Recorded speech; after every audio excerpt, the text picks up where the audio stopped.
இணைந்திருக்கிறோம் சிறியொரு விளம்பர இடைவேளையை தொடர்ச்சியாக நிகழ்ச்சியில் பத்திரிகைகளின் பார்வையில் உதயன், தினக்குரல், ஈழநாடு மற்றும் வலம்புரி நாளிதழின் செய்திகளின் ஒரு மேற்பார்வையோடு இணைந்திருக்கலாம். முதலில் ஈழநாடு மற்றும் வலம்புரி நாளிதழின் செய்திகளை பார்க்கலாம்.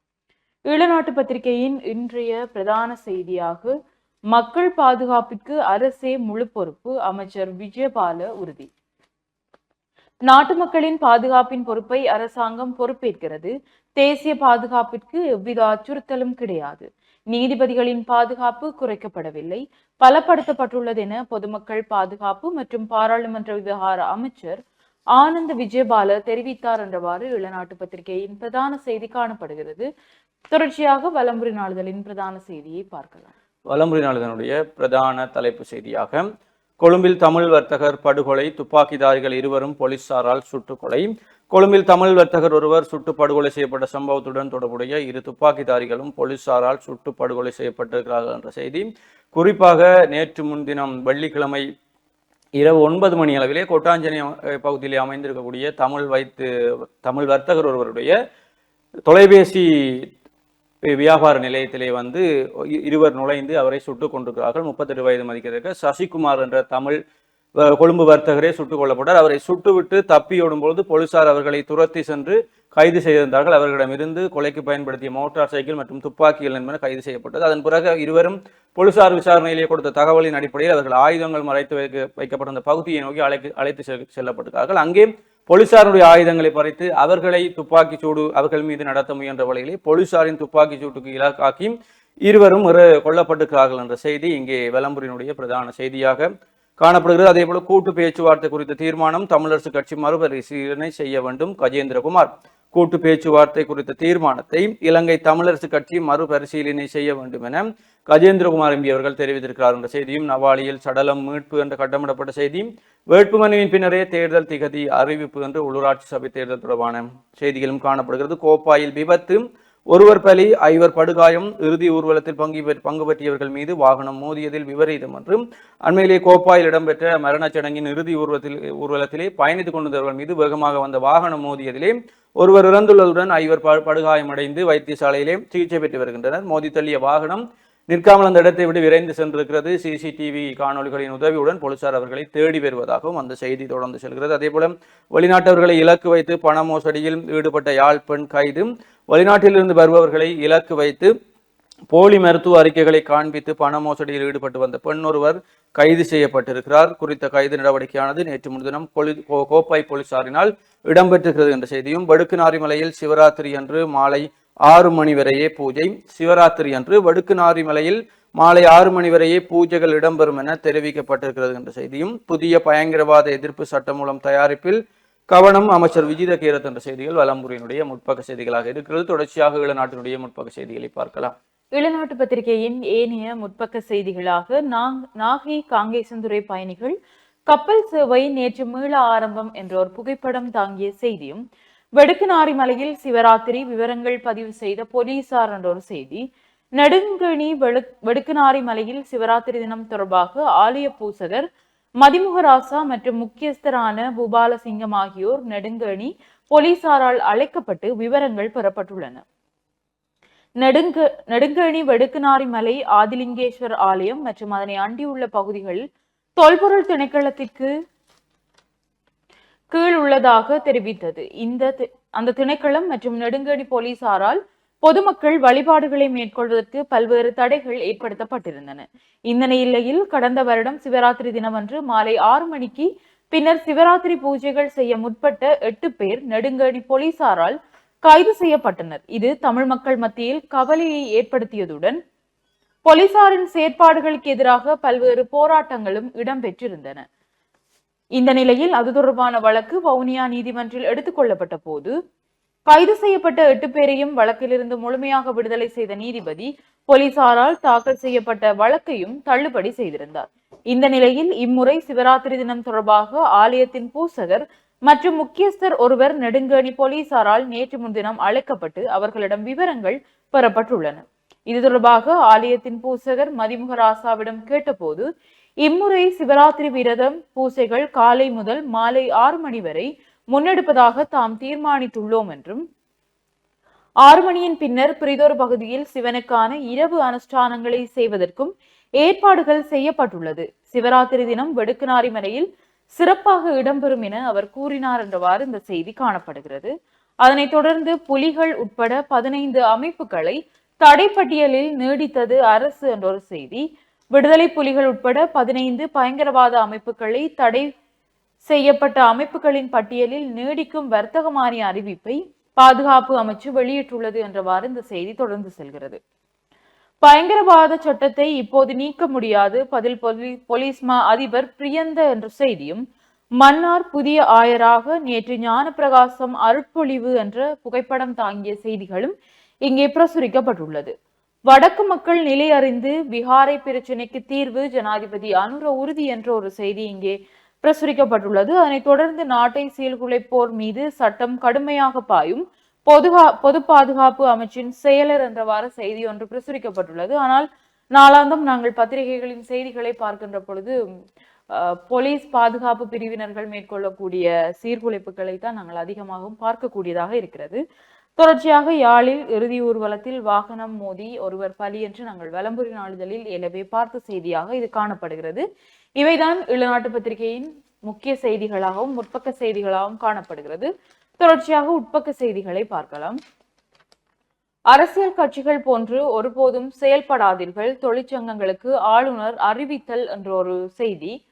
தொழிற்சங்கங்கள் அரசியல் கட்சிகள் போன்று ஒருபோதும் செயல்படக்கூடாது, தொழிற்சங்கங்களும் உரிய வகையில் சேவையாற்றிக் கொண்டே அதை மேம்படுத்தும் வகையில் தங்களுக்கான தேவைப்பாடுகளை கோர வேண்டும் என்று வடக்கு மாகாண ஆளுநர் வேதநாயகன் வலியுறுத்தினார் என்றவாறு இந்த செய்தி காணப்படுகிறது.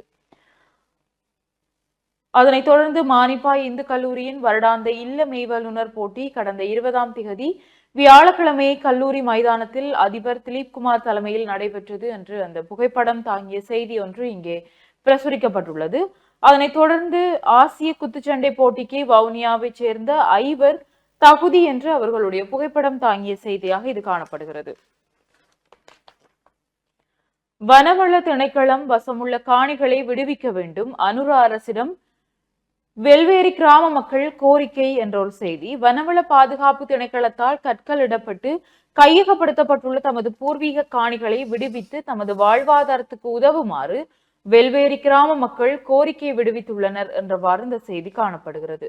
அதனைத் தொடர்ந்து நூலகத்திற்கு சொந்தமான காணியை முழுமையாக விடுவிக்க வேண்டும், முன்னாள் அமைச்சர் டக்ளஸ் கோரிக்கை என்ற ஒரு செய்தியும், வெளிநாட்டவர்களை இலக்கு வைத்து பண மோசடியில் ஈடுபட்ட பெண் கைது என்ற ஒரு செய்தி. விரிவாக பார்க்கையில் வெளிநாட்டிலிருந்து யாழ்ப்பாணம் வந்தவர்களிடம் போலி மருத்துவ அறிக்கைகளை காண்பித்து பண மோசடியில் ஈடுபட்டு வந்த பெண் ஒருவர் கோப்பாய் போலீசாரால் கைது செய்யப்பட்டுள்ளனர். கைது செய்யப்பட்ட பெண்ணிடம் மேற்கொள்ளப்பட்ட விசாரணைகளின் அடிப்படையில் மோசடியாக பெற்றிருந்த 50,000 ரூபாய் பணத்தையும் போலீசார் பறிமுதல் செய்தனர் என்றவாறு இந்த செய்தி தொடர்ந்து செல்கிறது. தொடர்ச்சியான உட்பக்க செய்திகளாக 57 பாதாள உலக கும்பல்கள் நாட்டில் செயல்படுகின்றன, பதில் போலீஸ் மா அதிபர் அதிர்ச்சி தகவல். நாட்டில் தற்போது 57 பாதாள உலக கும்பல்கள் செயல்படுவதாகவும் அவற்றிற்கு சுமார் 1400 பேர் உதவியாளர்களாக உள்ளனர் என்றும் புலனாய்வு தகவல்களில் வெளிப்படுத்தப்பட்டுள்ளதாகவும் பதில் போலீஸ் மா அதிபர் பிரியந்த வீரசூரிய தெரிவித்துள்ளார் என்றவாறு இந்த செய்தி காணப்படுகிறது. கொலை சம்பவங்கள் நிறுத்தப்பட வேண்டும், சபையில் சஜித் வலியுறுத்து என்ற செய்தியும், 739 மனிதர்கள், 2018 யானைகள் கடந்த 4 வருடங்களில் மரணம் என்ற ஒரு செய்தி இங்கே பிரசுரிக்கப்பட்டுள்ளது. விரிவாக பார்க்கையில் 2021ஆம் ஆண்டு முதல் 2024ஆம் ஆண்டு வரையான 4 வருடங்களில் யானை மனித மோதல்களால் 739 மனிதர்களும் 2018 யானைகளும் உயிரிழந்துள்ளன என்று சுற்றாடல் அமைச்சர் தம்பிக்க பட்டபெந்தி தெரிவித்துள்ளார் என்றவாறு இந்த செய்தி காணப்படுகிறது. ஒன்றிணைந்த திட்டத்தினூடாக யானை ரயில் மோதலுக்கு தீர்வு. விரிவாக பார்க்கையில் உலகளாவிய ரீதியில் காட்டு யானைகள் ரயில்களின் மோதுவதால் ஏற்படும் விபத்துக்களை தடுக்க பல வெற்றிகரமான திட்டங்களை முன்னெடுக்கப்பட்டு வருகின்றன. இந்திய ரயில்வே கூட வனஜீவராசிகள் திணைக்களத்துடன் இணைந்து ஹவக் என்ற வேலை திட்டத்தை முன்னெடுத்து வருகிறது. வெப்பநிலையை கண்காணிக்கும் கமராக்கள் போன்றவைகளும் இங்கு பயன்படுத்துவதால் இதில் கவனம் செலுத்துங்கள் என எதிர்க்கட்சி தலைவர் சஜித் பிரேமதாச தெரிவித்துள்ளார் என்றவாறு இந்த செய்தி காணப்படுகிறது. காலி கடலில் மூழ்கி ரஷ்ய பிரஜை பலி என்ற செய்தியும், அனுராதபுரத்தில் நேற்று திடீரென தீப்பற்றிய பஸ், உறங்கிய ஒருவர் உயிரிழப்பு என்றவாறும் செய்திகள் இங்கே பிரசுரிக்கப்பட்டுள்ளது. இராணுவத்தில் இருந்து விலகும் பலர் பாதாள குழுக்களுடன் தொடர்பு, பாதுகாப்பு செயலாளர் சுட்டிக்காட்டு என்றொரு செய்தி. ஆயுத பயிற்சி பெற்ற பின்னர் சட்டவிரோதமாக இராணுவத்தை விட்டு வெளியேறும் பல நபர்கள் பாதாள உலக குழுக்களுடன் தொடர்பு கொள்ளும் போக்கு அதிகரித்து வருவதாக பாதுகாப்பு செயலாளர் எர்வாய்ஸ் மார்ஷல் சம்பத் துய்தஹொந்த தெரிவித்துள்ளார் என்றவாறு இந்த செய்தி தொடர்ந்து செல்கிறது. இந்த ஆண்டு இதுவரை 17 துப்பாக்கிச் சூடுகள் என்ற ஒரு செய்தி. ஆண்டின் 2 மாதங்கள் நிறைவிற்குள் இதுவரை 17 துப்பாக்கிச் சூட்டு சம்பவங்களும் 5 கத்திக்குத்து சம்பவங்களும் பதிவாகியுள்ளதாக பதில் போலீஸ் மா அதிபர் பிரியந்த வீரசூரிய தெரிவித்துள்ளார் என்றவாறு இந்த செய்தி காணப்படுகிறது. அதனைத் தொடர்ந்து இன்று ஞாயிற்றுக்கிழமை என்பதனால் இளநாட்டின் வார மலரும் இணைக்கப்பட்டுள்ளது. ஸ்வீடன் தரும் பாடம் என்று சுரேந்திர ரவி அவர்களுடைய கட்டுரையும், USAID உதவி இடைநிறுத்தமும் இலங்கையின் 2 ட்ரம்ப் விசிறிகளும் என்ற வீரகத்தி தனபாலசிங்கம் அவர்களுடைய கட்டுரையும் பிரசுரிக்கப்பட்டுள்ளது. அதனைத் தொடர்ந்து முற்றுகைக்குள் USAID நிறுவனமும் அரசாங்க சார்பற்ற தொண்டர் அமைப்புகளும் என்று கலாநிதி யஹான் பெரேரா அவர்களுடைய கட்டுரையும் பிரசுரிக்கப்பட்டுள்ளது. தமிழரசின் எதிர்காலம், நீதிமன்ற தீர்ப்பில் வடக்கின் எதிர்காலம், இந்தியாவா சீனாவா, பனங்காட்டான் அவர்களுடைய கட்டுரையும் காணப்படுகிறது. இதனைத் தொடர்ந்து வியுக்தியார் பதில்களாக கேள்வி, வடக்கு மக்களுக்கு நாங்களே நிரந்தரமானவர்கள், ஏனைய நாடுகளைப் போன்று தங்களுடைய மக்களின் நலனுக்காகவோ அல்லது பொருளாதார ஒத்துழைப்புக்காகவோ நாங்கள் தூதரகத்தை ஆரம்பிக்கவில்லை. முழுமையாக உங்களுக்காகவே, வடக்கு மக்களுக்காகவே யாழ்ப்பாணத்தில் துணை தூதரகத்தை 2010 ஆரம்பித்தோம் என்று யாழ்ப்பாணத்திற்கான இந்திய துணை தூதுவர் சாய் முரளி தெரிவித்துள்ளாரே என்ற கேள்வி காணப்படுகின்றது. அதற்கு வியுக்தியாரின் பதிலாக, உண்மைதான், யாழ்ப்பாணத்தில் தூதரகம் அமைக்கப்பட்டது நமக்காகத்தான். அதனால் தான் நமது மீனவர்கள் தினமும் அந்த தூதரகத்திற்கு முன்னால் நின்று போராடுகின்றார்களா தெரியவில்லை. அதனால் தான் யாழ்ப்பாணத்தின் பருத்தித்துறை கடற்கரை வந்து தமிழக மீனவர்கள் இழுவை மடி மீன்பிடியில் ஈடுபடுகின்றார்களோ தெரியவில்லை. வடக்கு மக்களுக்கு தாங்களே நிரந்தரமானவர்கள் என்று அவர் எதை வைத்து கூறுகிறார் என்பதும் தெரியவில்லை. நமக்கு அப்புக்குட்டியார் கூறியிருந்தது போல நாங்கள் நிரந்தரமாக அவர்களிடம் கையேந்த வேண்டும் என்பதற்காகத்தான் அவர்களே எமது பிரச்சனைக்கு தீர்வு என்று பெற்றுத்தந்த 13வது திருத்தத்தை முழுமையாக அமுல்படுத்துவதை ஸ்ரீலங்கா அரசாங்கங்கள் அமுல்படுத்த மறுக்கின்ற போதும் அவர்கள் கண்டுகொள்ளாமல் இருக்கின்றார்களா தெரியவில்லை என்று வியுக்தியாரின் பதில்கள் காணப்படுகிறது. இன்னும் ஒரு கேள்வியாக, உலகின் வேறு எந்த நாட்டையும் போல இலங்கையும் தனித்து செயல்பட முடியாது. உலகளாவிய இணைப்பு, ஒன்றையொன்று சார்ந்திருத்தல் ஆகியன இந்த பூகோளமயமாக்கல் யுகத்திலும் கூட ஒரு விதிமுறையாக உள்ளது. இலங்கை ஏனைய நாடுகளுடன் ஈடுபாட்டை பேணுவது அவசியம். இதற்கு உலகின் போக்குகளை சரியாக புரிந்து கொள்ளுவது திறன் அவசியம். இவ்வாறு இந்திய தூதுவர் சந்தோஷ் ஜா தெரிவித்துள்ளாரே என்றவாறு கேள்வி காணப்படுகிறது. அதற்கு வியுக்தியாரின் பதில்களாக, ஆமாம், நானும் அந்த செய்தியை பார்த்தேன். அவர் என்ன சொல்ல வருகிறார் என்பதை அறிவதற்காக திரும்ப திரும்ப அதனை வாசிக்க வேண்டியிருந்தது. இலங்கை ஏனைய நாடுகளுடன் ஈடுபாட்டை பேணுவது அவசியம் என்கிறார். சரி, இதற்கு உலகின் போக்குகளை சரியாக புரிந்து கொள்ளும் திறன் அவசியம் என்கிறாரே, அதாவது அந்த திறன் இலங்கையிடம் இப்போது இல்லை என்கிறார் என்றுதான் புரிந்து கொள்ள முடிகிறது. இன்று உலகின் போக்குகளை யாராலும் புரிந்து கொள்ள முடியுமா என்று தெரியவில்லை. உலகின் போக்கை இன்று வரை தீர்மானிக்கின்ற சக்தியாக அமெரிக்கா தான் இருந்து வருகிறது. அதனால் அமெரிக்காவில் புதிதாக ஆட்சிக்கு வந்திருக்கின்ற அதிபர் டொனால்ட் ட்ரம்ப் இன்று என்ன சொல்வார், நாளை என்ன செய்வார் என்பது அவருக்குமே தெரியுமா தெரியவில்லை. இந்த நிலையில் உலகத்தின் போக்கை சரியாக புரிந்து கொள்வது என்பது கடினம்தான் என்றவாறு அவருடைய பதில் இருக்கின்றது. தொடர்ச்சியாக நாங்கள் வலம்புரி நாளிதழின் உட்பக்க செய்திகளோடு இணைந்திருக்கலாம். வலம்புரி நாளிதழுடைய உட்பக்க செய்திகளுக்குள் விடுதலை புலிகள் உள்ளிட்ட 15 அமைப்புகளுக்கு தடை, விசேட வர்த்தமானி வெளியீடு. தொடர்ச்சியாக விடுதலை புலிகள் அமைப்பு பயங்கரவாத தடை திட்டத்தின் கீழ் தடை செய்யப்பட்ட அமைப்பாக இலங்கையில் அறிவிக்கப்பட்டுக் கொண்டிருக்கும் பொழுது, புதிய அரசாங்கம் இந்த ஆண்டுக்கான தடை செய்யப்பட்ட அமைப்புகளின் பட்டியலில் விடுதலை புலிகள் அமைப்பு சேர்க்கப்படுவார்கள் என்ற கேள்வியிலே மீண்டும் அவர்கள் சேர்க்கப்பட்டிருக்கிறார்கள். தமிழீழ விடுதலை புலிகள் அமைப்பு உள்ளிட்ட 15 அமைப்புகளை தடை செய்யப்பட்ட அமைப்பாக அறிவித்து பாதுகாப்பு அமைச்சினால் அதிவிசேட வர்த்தமானி அறிவித்தல் வெளியிடப்பட்டிருக்கிறது. தொடர்ச்சியாக பார்க்கையில் பாதுகாப்பு அமைச்சின் செயலாளர் சம்பத் உயத குண்டவாவினால் இந்த வர்த்தமானி அறிவித்தல் வெளியிடப்பட்டிருக்கிறது. வெளிநாடுகளில் தொழிற்படுகின்ற தமிழீழ விடுதலை புலிகள் அமைப்பின் தொடர்புடைய குழுக்களிடமிருந்து பெறப்படுகின்ற உதவியுடன் அந்த அமைப்பை மீள உருவாக்குவதற்கான எத்தனிப்புகள் அவதானிக்கப்பட்டுள்ளதாக பாதுகாப்பு அமைச்சு விடுத்துள்ள வர்த்தமானி அறிவித்தலில் குறிப்பிடப்பட்டிருக்கிறது. பயங்கரவாதத்துடன் தொடர்புபட்ட செயற்பாடுகள் மற்றும் பயங்கரவாதத்துக்கு நிதி அளித்த குற்றச்சாட்டில் குறித்த அமைப்புகளை தடை செய்யப்பட்ட அமைப்புகளாக அறிவிப்பதாக பாதுகாப்பு அமைச்சின் வர்த்தமானி அறிவித்தலில் தெரிவிக்கப்பட்டிருக்கிறது. இதன்படி தமிழர் புனர்வாழ்வு அமைப்பு, தமிழர் ஒருங்கிணைப்பு குழு, உலக தமிழர் இயக்கம், நாடு கடந்த தமிழீழ அரசு, உலக தமிழர் நிவாரண நிதியம் மற்றும் கனேடிய தமிழர் தேசிய அவை உள்ளிட்ட அமைப்புகள் தடை செய்யப்பட்ட அமைப்புகளாக அறிவிக்கப்பட்டிருக்கிறது. அத்துடன் தமிழ் இளைஞர் அமைப்பு, எக்ஸ்யூ என்று அறியப்படுகின்ற தலைமை குழு, தேசிய தௌஹித் ஜமாத் அமைப்பும், யமேதா மிலாதே இப்ராஹிம் அமைப்பும், விலாயாத் அஸ் செயலானி, ஆதர் அத்பவியா, இலங்கை இஸ்லாமிய மாணவர் ஒன்றியம் மற்றும் சேவ் த பேர்ல்ஸ் என்பனவும் தடை செய்யப்பட்ட அமைப்புகளாக அறிவிக்கப்பட்டிருக்கிறது. இதேவேளை குறித்த வர்த்தமானி அறிவித்தலில் 222 தனிநபர்களின் பெயர் விவரங்களும் உள்ளடக்கப்பட்டிருக்கின்றன என்று தடை செய்யப்பட்ட அமைப்புகளுடைய விவரங்கள் அங்கே வெளியிடப்பட்டிருக்கிறது. தொடர்ச்சியாக அமைதியின்மையை ஏற்படுத்த திட்டமிட்டு செயற்படும் குழுக்கள் பொதுமக்கள் பாதுகாப்பு அமைச்சு அறிவிப்பு என்ற செய்தி மீண்டும் துப்பாக்கி சூடும் கொட்டாஞ்சேனை கல்பொத்த வீதியில் துப்பாக்கிச்சூட்டு சம்பவம் ஒன்று நேற்று இடம்பெற்றுள்ளது. குறித்த துப்பாக்கிச்சூட்டு சம்பவத்தில் ஒருவர் உயிரிழந்ததாக போலீசார் தெரிவிக்கின்றனர். இதேவேளை அண்மையிலும் இங்கு துப்பாக்கிச்சூட்டு சம்பவம் ஒன்றும் பதிவாகியிருந்தமை குறிப்பிடத்தக்கது என்று தொடர்ச்சியாக இலங்கையிலே தலைநகர் பகுதியில் இடம்பெற்றுக் கொண்டிருக்கக்கூடிய துப்பாக்கிச்சூட்டு சம்பவங்கள் தொடர்பான விடயங்களும் 57 பாதாள உலக கும்பல்கள் நாட்டில் செயற்படுகின்றன. பதில் போலீஸ் மா அதிபர் தகவல். நாட்டில் 57 பாதாள உலக கும்பல்கள் செயற்படுவதாகவும் அவற்றுக்கு சுமார் 1004 பேர் உதவியாளர்களாக செயற்படுவதாகவும் புலனாய்வு தகவல்கள் வெளியாகி இருக்கின்றன. நாட்டை பொறுப்பேற்க தயார், நாமல் பகிரங்கம். எந்த நேரத்திலும் நாட்டை பொறுப்பேற்க தயாராக இருப்பதாக ஸ்ரீலங்கா பொதுஜன பெரமுனவின் பாராளுமன்ற உறுப்பினர் நாமல் ராஜபக்ச தெரிவித்திருக்கிறார். டிஜிட்டல் தொழில்நுட்பத்தின் மூலம் ஸ்ரீலங்கா பொதுஜன பெரமுனவிற்கு உறுப்பினர்களை சேர்ப்பதற்கான விளம்பர நிகழ்ச்சி நேற்று பத்திரமுள்ள நெலும் மாவட்டத்தில் உள்ள கட்சி தலைமையகத்தில் நடைபெற்றது. இதன்போது கருத்து தெரிவித்த நாமல், ஜனாதிபதி அனுரகுமார திசாநாயக்க அரசாங்கம் எந்த நேரத்திலும் கலைக்கப்பட்டாலும் நாட்டை பொறுப்பேற்பதற்கு தான் தயாராக இருப்பதாக தெரிவித்திருக்கிறார் என்ற செய்தியும் விளையாட்டு செய்திகளுக்குள் சாம்பியன்ஸ் டிராபி இந்தியா பாகிஸ்தான் என்று பல பரீட்சை என்று பலராலும் எதிர்பார்க்கப்பட்டிருக்கக்கூடிய இந்தியா பாகிஸ்தான் பல பரீட்சை இன்றைய தினம் 9வது ICC சாம்பியன் டிராபி கிரிக்கெட் போட்டியிலே நடைபெறவுள்ளது. இந்த போட்டி ஐக்கிய அரபு ராச்சியத்தில் நடைபெறவுள்ளது என்றும் அந்த செய்தி காணப்படுகிறது.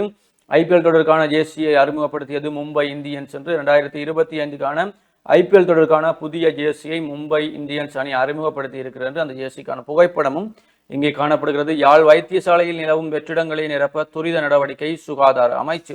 யாழ் மாவட்டத்தில் உள்ள அனைத்து அரச மருத்துவமனைகளிலும் நிலவி வரும் மருத்துவ சேவை ஊழியர்களுக்கான வெற்றிடங்களை நிரப்புவதற்கு சுகாதார அமைச்சால் துரிதமாக நடவடிக்கை எடுக்கப்படும் என அறிவிக்கப்பட்டிருக்கிறது. அதேபோல குற்றவாளிகளை அடையாளம் காட்டினால் 10 லட்சம் பணப்பரிசு, பதில் போலீஸ் மா அதிபர் அறிவிப்பு. குற்றவாளிகள் மற்றும் துப்பாக்கிகள் குறித்து தகவல் அளிக்கும் பொதுமக்களுக்கு பணப்பரிசில்கள் வழங்கப்படும் என பதில் போலீஸ் மா அதிபர் பிரியந்த வீரசூரிய கூறியிருக்கிறார். அரசாங்க தகவல் திணைக்களத்தில் நேற்று இடம்பெற்ற விசேட ஊடகவியலாளர் சந்திப்பில் வைத்தே அவர் இந்த விடயத்தையும் தெரியப்படுத்தியிருக்கிறார். அவர் மேலும் தெரிவிக்கையில், குற்றவாளிகள் தொடர்பில் 1997 என்ற இலக்கமூடாக தகவல்களை வழங்க முடியும். T56 ரக துப்பாக்கி குறித்த தகவல்களை வழங்கினால் 10 லட்சம் ரூபாய் வரை பணப்பரிசில் வழங்கப்படும். அத்துடன் தகவல் வழங்குபவர்களின் ரகசியம் பேணப்படும் என்றும் அவர் சுட்டிக்காட்டியிருக்கிறார் என்று அந்த செய்தியும் காணப்படுகிறது. தொடர்ச்சியாக உள்பக்க செய்திகளுக்குள் நியம துணை விதிகளை மீறினால் அழகு கலை நிலையங்களின் உரிமம் ரத்து செய்யப்படும். ஆளுநர். வடக்கு மாகாண உள்ளூராட்சி அதிகார சபைகளின் நியம துணை விதிகளின் சட்ட ஏற்பாட்டில் சொல்லப்பட்டுள்ள விடயங்களை மீறி செயற்படும் அழகு கலை நிலையங்களின் உரிமம் ரத்து செய்யப்படும் என வடக்கு மாகாண ஆளுநர் நா. வேதநாயகன் தெரிவித்திருக்கிறார் என்ற புகைப்படம் தாங்கிய செய்தியும் மீண்டும் ஆரம்பமானது. இலங்கை இந்திய கப்பல் சேவை என்று நேற்றைய தினம் கப்பல் சேவையின் ஆரம்பமாக காங்கேசன்துறை நாகப்பட்டினம் துறைமுகம் இடையிலான இந்திய இலங்கை பயணியல் போக்குவரத்து கப்பல் சேவையானது நேற்றைய தினம் சனிக்கிழமை மீண்டும் ஆரம்பிக்கப்பட்டிருக்கிறது. நாகப்பட்டினத்தில் இருந்து பயணத்தை ஆரம்பித்த கப்பலானது நேற்று மதியம் காங்கேசன்துறையை வந்தடைந்தது. 83 பயணிகள் குறித்த கப்பலில் அங்கிருந்து வருகை தந்திருந்த நிலையில் பிற்பகல் 1:30 அளவில் காங்கேசன்துறையிலிருந்து நாகப்பட்டினத்துக்கு பயணத்தை ஆரம்பித்த கப்பல் 83 பேர் பயணித்தார்கள் என்று அந்த புகைப்படம் தாங்கிய செய்தியும், யாழ் புகையிரத நிலையத்தில் தூய்மையாக்கல் பணி முன்னெடுப்பு என்ற புகைப்படம் தாங்கிய செய்தியும் காணப்படுகிறது. அதே போல வலம்புரி இன்றைக்கு ஞாயிற்றுக்கிழமை என்றபடியால் வாரமலராக சங்குநாதம் புலர்ந்திருக்கிறது. அபிமன்யுனுடைய கட்டுரையாக குற்ற கூண்டில் குற்றவாளி, சட்டத்தரணி வேடமணிந்து துப்பாக்கிதாரி நீதிமன்றத்தில் நடந்தேறிய கொலை என்று அண்மையிலே நடந்திருக்கக்கூடிய நீதிமன்ற கொலை தொடர்பான கட்டுரை 2007ஆம் ஆண்டு வெளியாகி இருக்கக்கூடிய ஆழ்வார் திரைப்படம் அஜித்குமார் வில்லனை கொல்வதற்கு புத்தகம் ஒன்றுனுள் துப்பாக்கியை மறைத்து வைத்துக் கொண்டு போய் வில்லனை கொள்வார். நாயகன் குறித்த திரைப்படத்தை பார்க்கும்போது நாம் இது வரும் திரைப்பட காட்சி என்று மட்டும் நினைத்தோம். அண்மைய கொழும்பு புறக்கோட்டை நீதிமன்ற துப்பாக்கி சூடும் குறித்த திரைப்பட காட்சியை மீண்டும் நினைவுபடுத்தி என்று அந்த கட்டுரை தொடர்ந்து செல்கிறது. தொடர்ச்சியாக வலம்புரியினுடைய சங்குநாதத்திலே களம் பெல கண்ட யாழ் கோட்டை என்று செங்கையாளியனுடைய 45வது பதிப்பும் இங்கே காணப்படுகிறது. அதே போல கட்டுரைகள் கவிதைகள் என்று இன்றைக்கு பல ஆக்கங்களும் இந்த சங்குநாதத்திலே பிரசுரிக்கப்பட்டிருக்கிறது. தொடர்ச்சியாக சீனாவில் உருவெடுத்துள்ள மற்றும் ஒரு வைரஸ் ஆய்வில் தகவல். சீனாவில் புதிய வகை வௌவால் கொரோனா வைரஸ் கண்டுபிடிக்கப்பட்டுள்ளது என்று வைரஸ் சீனா குழு ஒன்று கண்டுபிடித்துள்ளதாக அந்நாட்டு ஊடகங்கள் செய்தி வெளியிட்டிருக்கின்றன. கொரோனா போன்ற இந்த புதிய வைரசும் விலங்குகளிடமிருந்து மனிதர்களுக்கு பரவும் அபாயம் கொண்டிருப்பதாகவும் தெரிவிக்கப்பட்டிருக்கிறது.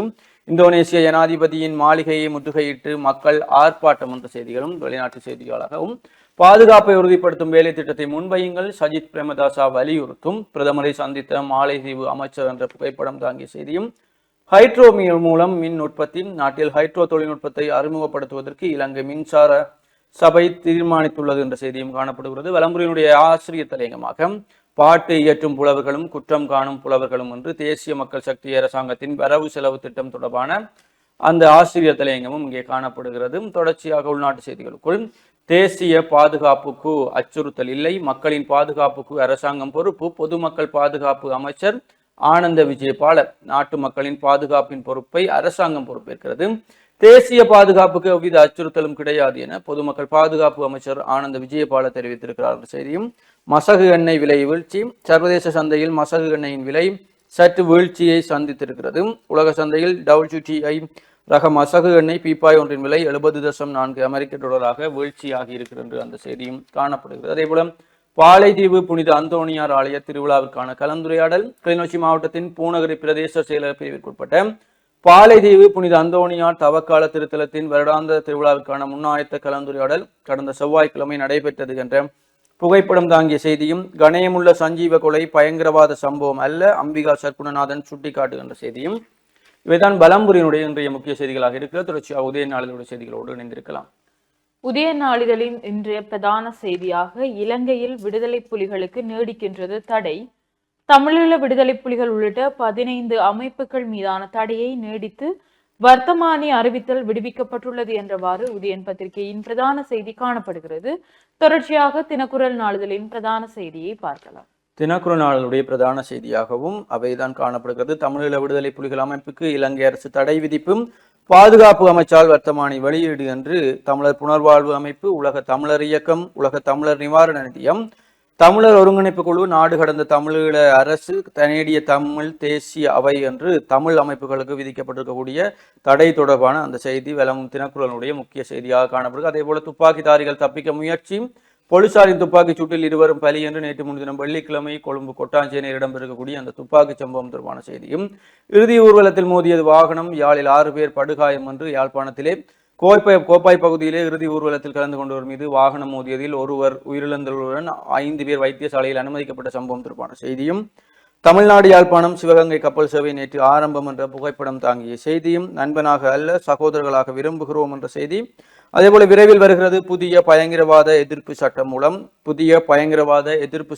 ஒன்றை தயாரிப்பதில் அரசாங்கம் கவனம் செலுத்தியுள்ளது. குறித்த சட்டமூலத்தை தயாரிப்பதற்காக சட்ட நிபுணர் ரின்சி அல்சலகுரரத்ன தலைமையிலான குழு நியமிக்கப்பட்டுள்ளதாக அரசாங்க தரப்பிலிருந்து தெரிவிக்கப்பட்டிருக்கிறது என்ற செய்தியும் தினக்குரலுடைய முற்பக்க செய்திகளாக இருக்கிறது. தொடர்ச்சியாக உதய நாளிதழின் ஏனைய முற்பக்க செய்திகளை பார்க்கலாம். உதய நாளிதழின் ஏனைய முற்பக்க செய்திகளாக வடபகுதி கடற்பரப்பில் சட்டவிரோத மீன்பிடி உடன் தடை செய்க தன்னபர் பிரேரணியை நேற்று முன்வைத்தார் ரவிகரன் எம்பி என்றவாறு இந்த செய்தி காணப்படுகிறது. ரவிகரன் எம்பியின் தனிநபர் பிரேரணிக்கு ஆளுநர் தரப்பும் ஆதரவு, உடன் நடவடிக்கை எடுக்கப்படும் எனவும் உறுதி என்றவாறு தொடர்ச்சியாக இந்த செய்திகள் காணப்படுகிறது. கட்டமிடப்பட்ட செய்தியாக உயிர்த்த ஞாயிறு தாக்குதல் விசாரணைகளை குழப்ப பல்வேறு சதி முயற்சிகள், அரசாங்கம் குற்றச்சாட்டு என்ற ஒரு செய்தியோடு இலங்கையின் தற்போது 58 பாதாள குழுக்கள் உள்ளது என்றவாறும் ஒரு செய்தி நாங்கள் ஏலவே ஈழநாட்டு பத்திரிகையில் விரிவாக பார்த்த செய்தி. ஐக்கிய நாடுகள் மனித உரிமைகள் பேரவையின் 58வது அமர்வு நாளை ஆரம்பம். இலங்கைக்கு எதிரான பிடி இறுகுமா என்றவாறு இந்த கேள்வி காணப்படுகிறது. தொடர்ச்சியாக முச்சந்தி முரளி அவர்களுடைய கருத்தாக புலியை அழிச்சிட்டம் என்றதும் அவைதான், இல்லாத புலிக்கு தடை போடுறதும் அவைதான் என்றவாறு காணப்படுகிறது. தொடர்ச்சியாக உட்பக செய்திகளை பார்க்கின்ற பொழுது, யாழில் புனரமைக்கப்பட வேண்டிய வீதிகளின் விவரங்களை தருக மாவட்ட பதில் செயலர் அறிவிப்பு. விரிவாக பார்க்கையில், யாழ் மாவட்டத்தில் புனரமைக்க வேண்டிய வீதிகளின் விவரங்களை வீதி அபிவிருத்தி அதிகார சபை, வீதி அபிவிருத்தி திணைக்களம் மற்றும் உள்ளூராட்சி மன்றங்கள் ஆகியன இணைந்து சரியான முறையில் தயாரித்து சமர்ப்பிக்குமாறு யாழ் மாவட்ட பதில் செயலர் பிரதீபன் அறிவுறுத்தியுள்ளார் என்றவாறு இந்த செய்தி காணப்படுகிறது. குற்றங்களை தடுப்பதற்கான வழிமுறை என்கவுண்டர் அல்ல, சட்டத்தரணிகள் சங்க முன்னாள் தலைவர் எச்சரிக்கை. போலீசாரின் என்கவுண்டர் கொலைகள் குற்றங்களை தடுப்பதற்கான வழிமுறை அல்ல என்று இலங்கை சட்டத்தரணிகள் சங்கத்தின் முன்னாள் தலைவர் சாலிய பீரிஸ் எச்சரித்துள்ளார் என்றவாறு இந்த செய்தி காணப்படுகிறது. தேடுவாரற்ற நிலையில் சாவகச்சேரி பொது மைதானம், உலக வங்கியின் நிதி எங்கே, மக்கள் கேள்வி. சாவகச்சேரி நகர பகுதியில் நகரசபையின் பொது விளையாட்டு மைதானம் நீண்ட காலமாக புனரமைக்கப்படாது பற்றைகள் சூழ்ந்து காணப்படுகிறது. இதனால் விளையாட்டு பயிற்சிகள் மேற்கொள்வதில் சிரமங்களை எதிர்கொள்ள வேண்டியுள்ளது என்று அந்த பகுதி மக்கள் விசனம் தெரிவித்துள்ளனர் என்றவாறு இந்த செய்தி காணப்படுகிறது.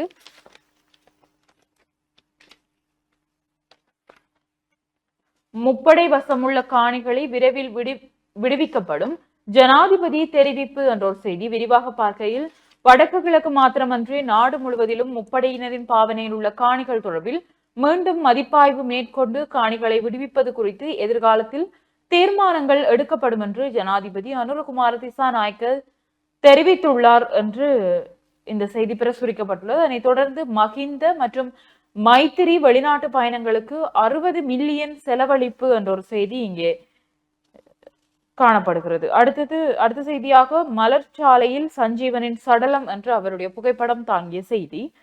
கனியமுள்ள சஞ்சீவாவின் உடல் பொரளையில் உள்ள தனியார் மலர்ச்சாலையில் அஞ்சலிக்காக வைக்கப்பட்டுள்ளது. இறுதி சடங்குகள் குறித்து இதுவரை எந்த தகவலும் தெரிவிக்கப்படவில்லை. சஞ்சீவாவின் உடலை அடக்கம் செய்வதற்கு கொழும்பு தலைமை நீதவான் தனுஜா லக்மாலி அனுமதி வழங்கி உத்தரவிட்டுள்ளார் என்றவாறு இந்த செய்தி தொடர்ந்து செல்கிறது. தொடர்ச்சியாக இன்று ஞாயிற்றுக்கிழமை என்பதனால் உதயன் பத்திரிகையில் சஞ்சீவி மலரும் இணைக்கப்பட்டுள்ளது. கட்டுரைகள் பிரசுரிக்கப்பட்டுள்ளன. கலாச்சார மையம் பெயர் மாற்றம் பின்னணியில் என்ன நடந்தது, பாஜகவினர் கைவரிசையா என்ற ஒரு கேள்வியோடு இந்த செய்தி ஒன்று காணப்படுகிறது, கட்டுரை ஒன்று காணப்படுகிறது. தேர்தல் ஆண்டில் தையிட்டி விஹாரை என்ற ஒரு நிலாந்தனவர்களுடைய கட்டுரையும் மாணவர்களின் ஓவியங்களும் இங்கே பிரசுரிக்கப்பட்டுள்ளது. நீங்களும் உங்கள் கைவண்ணங்கள் ஆக்கங்களை அனுப்ப 0773165555 என்ற இலக்கத்துக்கு உங்களுடைய பிள்ளைகளின் ஓவியங்களை அனுப்பி வைக்கலாம். தொடர்ச்சியாக பாதாள குழு உதவியாளர் கைது என்ற செய்தியும் மின் உற்பத்தி வீழ்ச்சி என்றவாறும் செய்திகள் இங்கே பிரசுரிக்கப்பட்டுள்ளது. இவைதான் உதயன் பத்திரிகையின் செய்திகளாக காணப்படுகிறது. தொடர்ச்சியாக தினக்குரல் நாளிதழின் செய்திகளை பார்க்கலாம். தினக்குரலினுடைய உட்பக்க செய்திகளுக்குள், பொருளாதார நெருக்கடி, போதைப் பொருள் பழக்கம், இராணுவம் குற்றமிழைக்க இதுவே காரணம். ஆயுத பயிற்சியின் பின்னர் சட்டவிரோதமாக இராணுவத்தை விட்டு வெளியேறும் பல நபர்கள் பாதாள உலக குழுக்களுடன் தொடர்பு கொள்ளும் போக்கு அதிகரித்து வருவதாக பாதுகாப்பு செயலாளர் ஏர்வைஸ் மார்ஷல் சம்பத் உயகொந்த அத்தகைய நபர்களை கைது செய்ய சிறிது காலத்துக்கு முன் உத்தரவு பிறப்பிக்கப்பட்டதாகவும் தெரிவித்தார் என்ற செய்தியும், நாட்டை சீர்குலைக்க இடமளிக்க மாட்டோம் பாதுகாப்பு அமைச்சின் செயலர். நாட்டை சீர்குலைக்கும் வகையில் எடுக்கப்படும் எந்த ஒரு செயற்பாட்டுக்கும் இடமளிக்க மாட்டோம் என குறிப்பிட்ட பொதுமக்கள் பாதுகாப்பு அமைச்சின் செயலாளர் DWRB செனவிரத்ன அத்தகைய நடவடிக்கைகள் அனைத்தும் விரைவில் இல்லாதொழிக்கப்படும் எனவும் குறிப்பிட்டிருக்கிறார். குற்றவாளிகள் குறித்து தகவல் வழங்குவோருக்கு பணப்பரிசில்கள் என்ற செய்தியும், ₹1 அதிகரித்து காட்டுங்கள், ஜீவன் தொண்டமான் ஜனாதிபதிக்கு சவால். பெருந்தோட்ட தொழிலாளர்களின் அடிப்படை சம்பளத்தை ₹1350 ₹1 அதிகரித்து காட்டுமாறு நாடாளுமன்ற உறுப்பினர் ஜீவன் தொண்டமான் சவால் விடுத்திருக்கிறார். வரவு செலவு திட்டத்தின் 2ஆம் வாசிப்பு மீதான விவாதத்தில் கலந்து கொண்டு உரையாற்றும் போதே அவர் இவ்வாறு கூறினார் என்ற செய்திகளும் காணப்படுகிறது. சட்டவிரோத துப்பாக்கிகள் குறித்து விசாரணையாம் கூறுகிறார் பாதுகாப்பு செயலாளர். சட்டவிரோத துப்பாக்கிகள் குறித்து விசாரணையை முப்படையினர் முன்னெடுத்து வருவதாக பாதுகாப்பு செயலாளர் ஓய்வு பெற்ற ஏஆர் வைஸ் மார்ஷல் சம்பத் தூயகொந்த தெரிவித்திருக்கிறார். நாராயண்பேட்டையில் அரச தகவல் திணைக்களத்தில் நேற்று இடம்பெற்ற ஊடக சந்திப்பில் அவர் கலந்து கொண்டு உரையாற்றும் போதே இவ்வாறு தெரிவித்திருக்கிறார். அரசாங்கம் நாட்டில் குற்றங்களை வெற்றிகரமாக எதிர்த்து போராடுகின்ற நிலையில் சில பாதாள உலக குழுக்கள் அதற்கு எதிராக செயற்பட்டு வருகின்றன. சில குழுக்கள் விசாரணைகளை பலவீனப்படுத்த முயற்சி செய்கின்றன. அவர்களுக்கு எதிராக சட்டம் கடுமையாக அமுல்படுத்தப்படும். கடந்த காலத்தில் அரசியல் ஆதரவுடன் பாதாள உலகம் வளர்க்கப்பட்டதன் விளைவுகளை தற்போது நாம் காண்கிறோம். பாதாள உலகத்தினருக்கு எந்த அரசியல் ஆதரவும் தற்சமயம் இல்லாத அதே வேளை அவர்களுக்கு எதிராக சட்டம் விரைவாக செயற்படுத்தப்படுகின்றது. இவ்வாறான நிலையில் சட்டவிரோத துப்பாக்கிகள் குறித்து பாதுகாப்பு அமைச்சு தற்போதும் விசாரணையை ஆரம்பித்துள்ளது. இந்த விசாரணைகள் முப்படையினரால் மேற்கொள்ளப்படுகிறது என்றும் அந்த செய்தி காணப்படுகிறது. தொடர்ச்சியாக குற்றங்களை தடுப்பதற்கு என்கவுண்டர்கள் வழிமுறை அல்ல என்ற செய்தியும், முழுமையான சமஷ்டி தீர்வே வேண்டும் கஜேந்திரகுமார் வலியுறுத்தும், கொலை கலாச்சாரத்தை தடுக்கும் திட்டம் தேவை சஜித் பிரேமதாச என்ற செய்தியும் காணப்படுகிறது. நெடுந்தீவு ஜெயபாலனுடைய நீதிமன்ற துப்பாக்கிச்சூடு திடுக்கிடும் உண்மைகள் சினிமா பாணியில் அரங்கேறியது என்று நெடுந்தீவு ஜெயபாலன் அவர்களுடைய கட்டுரையும் காணப்படுகிறது. அதே போல அமெரிக்காவிடமிருந்து இந்தியா வாங்க உள்ள F-35 போர் விமானம் முட்டாள்கள் உருவாக்கிய குப்பை என்கிறார் எலோன் மஸ்க் என்ற செய்தியும், அதானி குழுமத்தின் காற்றாலை மின் உற்பத்தி திட்டம் கைவிடப்பட்டது ஏன் என்று மன்னார் பிரஜைகள் குழுவின் தலைவரான அருட்தந்தை சந்தியோ மார்கஸ் அவர்களுடைய கட்டுரையும் இங்கே பிரசுரிக்கப்பட்டிருக்கிறது. அதே போல பல்துறை சார் தொழிலதிபரும் சமூக சமய சேவையாளருமான உயிர் திரு செல்லையா பொன்னுச்சாமி ஸ்தாபகர் தினக்குரல் நிறுவனத்தினுடைய அவர்களுக்கான இதய அஞ்சலி தொடர்பாக இங்கே ஒரு பகுதி பிரசுரிக்கப்பட்டிருக்கிறது. குறிப்பாக அவருக்கான இரங்கல் உரைகளையும் பெறல் ஆற்றியிருக்கிறார்கள். பல்வேறு துறைகளில் ஈடுபாட்டுக்கு மத்தியில் தமிழ் பத்திரிகை உலகிலும் தனக்கென்று தனித்துவத்தை கொண்ட SP சாமி ஐயா என்ற கட்டுரையும், வெள்ளாடையுடன் உலா வந்த வெள்ளை உள்ளம் சாமி ஐயாவை நினைத்து பார்க்கிறேன் என்று பலரும் தங்களுடைய இரங்கல் உரைகளை இந்த பக்கத்திலே பிரசுரித்திருக்கிறார்கள். அதே போல இன்றைக்கு ஞாயிறு மலராக பல கட்டுரைகள் இங்கே பிரசுரிக்கப்பட்டிருக்கிறது. ட்ரம்புடன் சந்திப்பு, சவுதி அரேபியாவை தேர்வு செய்தது ஏன் என்ற ஒரு சர்வதேச கட்டுரையும், 2025ஆம் ஆண்டின் ஜனாதிபதி வரவு செலவு திட்ட உரை என்று தேவநாயகம் தேவானந்த் அவர்களுடைய கட்டுரையும் இங்கே பிரசுரிக்கப்பட்டிருக்கிறது. அதே போல தினக்குரலுடைய ஆசிரியர் தலையங்கமாக SP சாமி என்ற பெருந்தகை என்ற ஆசிரியர் தலையங்கம் காணப்படுகிறது. இறுதிப்பக்க செய்தியாக ஓட்டோ விலை 20 லட்சம், இலங்கையில் விதிக்கப்பட்டிருந்த வாகன இறக்குமதி கட்டுப்பாடு தளர்த்தப்பட்ட பின்னர் முச்சக்கர வண்டி இறக்குமதி மீண்டும் ஆரம்பிக்கப்பட்டுள்ளது. இதனிடையே இலங்கையில் பிரதானமாக முச்சக்கர வண்டி விற்பனை நிலையம் ஒன்றும் முச்சக்கர வண்டிக்கான விலையாக 20 லட்சம் ரூபாயை நிர்ணயித்துள்ளது என்ற செய்தியும், பாதாள குழுக்களுடன் தொடர்புடைய அரசியல்வாதிகளை பகிரங்கப்படுத்துங்கள் ஹர்ஷய ராஜகருண அரசிடம் வலியுறுத்தல் என்ற செய்தியும் தினக்குருடைய முக்கிய செய்திகளாகவும் ஏனைய பத்திரிகையில் முக்கிய செய்திகளாகவும் இருக்கிறது. தொடர்ந்து இணைந்திருங்கள். சிறிய ஒரு விளம்பர இடைவேளைக்கு பிறகு மீண்டும் சந்திப்போம்.